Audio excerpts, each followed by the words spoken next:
This is where it all starts. A few small comfrey cuttings into a pot of soil. Doesn't look like much, but underneath the surface, the roots are already exploring, connecting with the soil life, and getting ready to anchor in. A week later, you can see the first real response, fresh leaves pushing up with more confidence and color.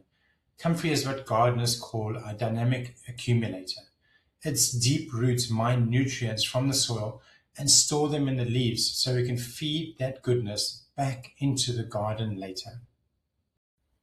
After just under a month, the plants have settled in and you can feel their momentum. From this one container, we'll be able to grow more plants, make liquid fertilizers, and even experiment with external salves and poultices. This is the heart of comfrey in the garden route. Simple, resilient plants quietly building fertility in the soil and offering real support to the people who tend to them. If you'd like to follow the journey as we turn them into starter kits, fertilizers, and more experiments, you're welcome to subscribe and come along.